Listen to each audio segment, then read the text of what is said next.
Big boss Malayalam season 7 ഇന്നത്തെ episode തൂക്കിയത് Anumol തന്നെയാണ്. ഇത് അനുമോളുടെ ഷോയാണ് എന്ന രീതിയിലാണ് ഇപ്പോൾ എല്ലാം മുന്നോട്ട് പോകുന്നത്. ഇന്ന് തന്നെ ഇന്നത്തെ എപ്പിസോഡിൻ്റെ ഫുൾ കണ്ടൻറ്റ് അനുമോളുമായി റിലേറ്റ് ചെയ്ത കാര്യമായിരുന്നു.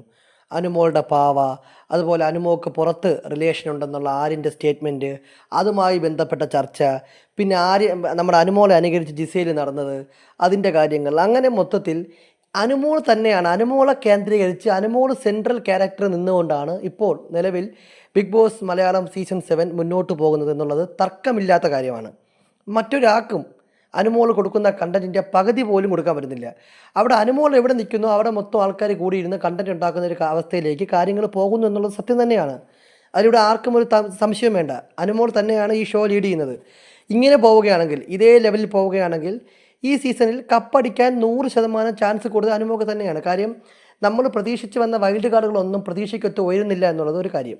പിന്നെ അവിടെ ഉള്ളതിൽ ഈ അനുമോൾക്ക് അല്പമെങ്കിലും കോമ്പറ്റീഷൻ കൊടുക്കാൻ കഴിയുന്ന, വോട്ട് ബേസിൽ അല്പമെങ്കിലും കോമ്പറ്റീഷൻ കൊടുക്കാൻ കഴിയുന്ന 2 പേര് നമ്മുടെ അനീഷും ഷാനവാസുമാണ്. അവരും ഇപ്പോൾ ഡൗൺ ആണ്. അവർക്കും പ്രത്യേകിച്ച് കണ്ടൻറ്റോ ചെയ്യാനോ ഒന്നും മറ്റു കാര്യങ്ങളൊന്നുമില്ല. വെറുതെ കിടന്ന് ബഹളം വയ്ക്കുന്നല്ലാതെ അവിടെ കാണിക്കുന്ന, ലൈവിൽ കാണിക്കുന്ന ഫുൾ കാര്യങ്ങളും എപ്പിസോഡിലോട്ട് വരുമ്പോൾ അനുമോളെ കേന്ദ്രീകരിച്ച് മുന്നോട്ട് പോകുന്നതായിട്ട് നമുക്കറിയുന്നുണ്ട്. അപ്പോൾ അങ്ങനെ വരുമ്പോൾ ഈ Malayalam big boss season 7 lead ചെയ്യുന്നത്, അല്ലെങ്കിൽ ഷോ നല്ല രീതിയിൽ കൊണ്ടുപോകുന്നതിൽ പ്രധാനപ്പെട്ട പങ്ക് വഹിക്കുന്ന ഒരേ ഒരാൾ നമ്മുടെ അനുമോൾ തന്നെയാണ്. ബിഗ് ബോസുമായി ബന്ധപ്പെട്ട കൂടുതൽ അപ്ഡേറ്റുകൾ അറിയാൻ വേണ്ടി നമ്മുടെ ഈ ചാനൽ സബ്സ്ക്രൈബ് ചെയ്യുക.